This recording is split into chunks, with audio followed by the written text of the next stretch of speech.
Pernyataan resmi untuk seorang pemain yang akan datang ya sulit. Tentunya kita harus menunggu dari Pak Ketua Umum akan berbicara atau pernyataan resmi PSSI untuk mendatangkan seorang pemain, karena memang benar sekarang PSSI sedang mencari pemain di lini serang untuk di putaran ketiga, karena ini kan menjadi salah satu kelemahan. Sebenarnya kalau dibilang pemain naturalisasi itu sudah tidak cocok lagi ya, tetapi naturalisasi itu adalah prosesnya, proses untuk kepindahan kewarganegaraan. Nah, tetapi ya ini mungkin masih banyak disalahartikan ya. Dalam hal ini, kalau kita sedikit menarik ke belakang ya, ketika kita lolos di semifinal, itu banyak sekali berita di stasiun televisi yang meng-up bagaimana prestasi timnas Indonesia kemudian dibenturkan dengan naturalisasi. Memang ini pemain oke, pemain sayap yang didatangkan dari Ajax Amsterdam ke Manchester United dengan harga fantastis ya, 90 juta euro atau 81,3 juta pound. Erick Thohir tambah gelandang sayap. Anthony Santos pemain MU gabung Indonesia kualifikasi Piala Dunia 2026. Pemain gelandang sayap Anthony Santos gabung timnas Indonesia untuk memperkuat pertandingan ronde 3 kualifikasi Piala Dunia 2026 zona Asia. Anthony Santos adalah pemain hebat. Anthony Santos berasal dari Brazil. Pemain berusia 24 tahun ini bermain di Manchester United, Liga Inggris. Anthony Santos dikabarkan memiliki keturunan Indonesia-Brazil. Orang tuanya berasal dari Ngancuk, Jawa, Indonesia. Terlihat Erick Thohir dan Anthony Santos bersalaman sebagai tanda resmi gabung timnas Indonesia. Kehadiran Anthony Santos menambah daya gedor timnas Indonesia menghadapi ronde 3 Piala Dunia 2026 zona Asia. Sintayong pernah mendapatkan lemparan telur busuk dan bantal dari penggemar sepak bola Korea Selatan.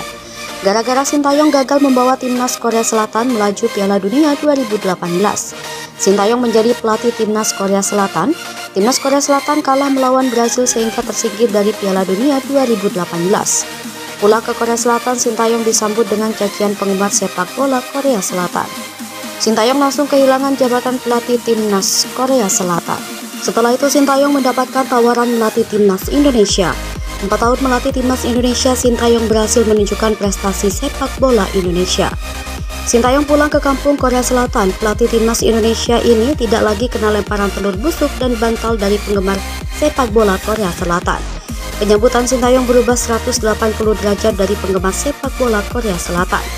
Tahun 2018, Sintayong pernah menjadi pelatih timnas Korea Selatan.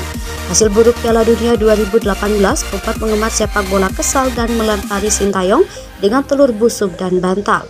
Sintayong sangat sedih dan marah. Desakan penggemar sepak bola memintanya mundur dari kursi pelatih timnas Korea Selatan akhirnya turuti. Setelah kejadian itu, Sintayong menuju Indonesia. Sintayong meninggalkan Korea Selatan. 4 tahun Sintayong melatih timnas Indonesia membuah hasil sangat baik. Sintayong berada di Korea Selatan berbagai pengalaman selama menjadi pelatih timnas Indonesia. Sintayong kumpul bersama warga Korea Selatan. Dalam kesepakatan itu, Sintayong mengaku bersyukur keberadaannya diterima masyarakat Indonesia. Sintayong mampu menunjukkan kualitasnya dengan melatih timnas Indonesia. Prestasi yang ia capai bersama timnas Indonesia adalah juara SEA Games, lolos kualifikasi Piala Asia U23 2024, juara 4 Piala Asia U23 2024, lolos ronde 1, 2, 3 kualifikasi Piala Dunia 2026. Sintayong juga berhasil membawa timnas Indonesia lolos Piala Asia 2027, bahkan menjadi negara satu-satunya di Asia Tenggara lolos Piala Asia 2027 tanpa melalui babak kualifikasi. Masih banyak lagi prestasi ditorehkan Sintayong kepada Indonesia. Brand Ambassador Sintayong laku di Indonesia. Sintayong mendapatkan hadiah mobil. Belum lagi dukungan penuh Presiden RI dan Ketua PSSI kepada Sintayong. Hal ini membuatnya sangat senang. Bek andalan timnas Indonesia Elkan Bagot menyampaikan permintaan maafnya kepada Sintayong. Elkan Bagot tidak kecewa namanya tidak masuk dalam daftar skuad timnas Indonesia pada kualifikasi Piala Dunia 2026. Elkan Bagot membuka peluang siap membela timnas Indonesia kalau kembali mendapatkan panggilan dari pelatih timnas Indonesia Sintayong. Saat ini Sintayong mudik ke Korea Selatan, ada jeda istirahat pertandingan kualifikasi Piala Dunia 2026. Ketua PSSI Erick Thohir mengingatkan kepada pemain untuk terus menghadapi ronde 3 kualifikasi Piala Dunia 2026.